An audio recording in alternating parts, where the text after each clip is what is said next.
Dokter, Ya. ini kan kejadian fenomena stroke itu semakin meningkat nih. Sedangkan stroke sendiri itu ada dua, sumbatan dan tanpa sumbatan.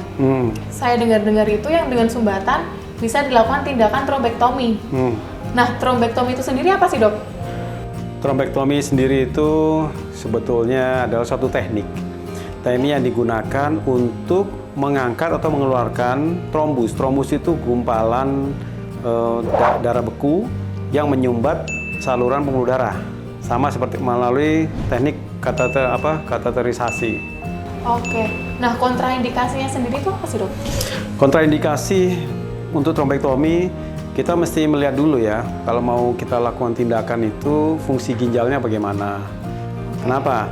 Karena waktu melakukan kateterisasi itu ada menggunakan pewarnaan kan. Pewarnaan untuk melihat flow atau aliran dari pembuluh darah itu seperti apa. Karena kita harus melihat secara dinamis. Nah, sementara pewarna itu harus dilakukan melalui ginjal. Jadi harus dipastikan ginjalnya itu harus bagus.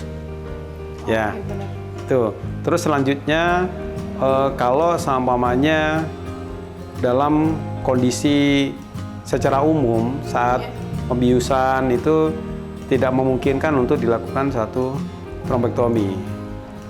Pasien itu harus butuh tenang dan dalam kondisi harus steady, harus stabil. Tidak boleh bergerak seperti itu. Pastikan itu kan ada prosedur dan tindakannya, Dok. Orang-orang pasti bakal nanya prosedurnya gimana sih, tindakannya gimana dan berapa lama? Kalau prosedurnya sih sebetulnya kalau secara ilmiahnya memang di bawah 4,5 jam itu sudah harus bisa dilakukan tindakan trombektomi itu. Makanya karena ada namanya golden period. Golden period pada otak itu kan sekitar 6-8 jam. Iya. Ya. Nah, sementara pada kasus trombektomi kita harus bisa menegakkan itu suatu diagnosis yang jelas dalam waktu di bawah 4,5 jam harus kita bisa lakukan tindakan. Kenapa harus cepat? Karena masih ada kemungkinan untuk bisa kembali normal. Jadi dalam waktu tertentu itu bisa kita selamatkan otak yang mengalami sumbatan tersebut. Itu bisa kita selamatkan. Terus efek sampingnya pasca tindakan nih, orang-orang pas pada nanya ini. Oh gitu. Resiko setiap tindakan itu pasti ada. Sumbatan itu bisa berhasil atau tidak. Ya. Jadi waktu kita ambil itu ada dua tipe yang untuk mengangkat trombektomi dengan namanya mechanical trombektomi, itu dengan alat yang seperti jaring yang bisa kita masuk terus kita tarik atau dengan aspirasi. Ya. Nah, waktu pengambilan itu bisa juga namanya gumpalan. Itu mungkin nggak keambil seluruhnya, tapi mungkin sebagian juga bisa lepas. Jadi, lepas ke atas, lari ke arah tepi, itu juga bisa bikin sumbatan di tempat lain gitu. Terus, kalau untuk alirannya begitu lancar, kalau terlalu lancar, itu ada namanya reperfusion injury. Apa itu, Dok? Reperfusion injury itu adalah cedera ketika sudah ada aliran baru, sehingga sel itu di tingkat sel sehingga bisa ada pecah pembuluh darah di daerah yang perifer atau daerah tepinya, sehingga bisa terjadi perdarahan yang cukup luas. Ya itu bisa menyebabkan turun kesadarannya lebih jauh lagi gitu, sehingga memerlukan satu tindakan yang lebih agresif, contoh seperti operasi.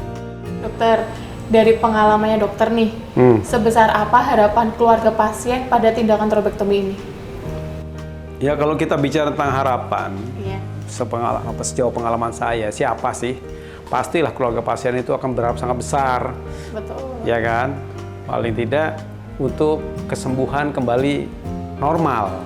Iya. Seperti itulah, setinggi itu. Apalagi dengan adanya tindakan intervensi trombektomi seperti ini dengan memerlukan biaya yang cukup tinggi, pasti harapannya juga diminta untuk bisa kembali normal. Iya. Tapi sebetulnya hal itu bisa terjadi, maksudnya asal penanganannya cepat dan tepat, itu bisa untuk kembali normal.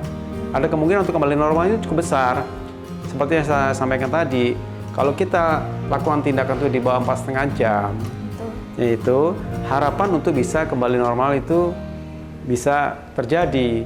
Tetapi semakin lama mendelay atau keterlambatan, otomatis kemungkinan untuk kembali normalnya semakin kecil. Karena pada kasus stroke, time is brain.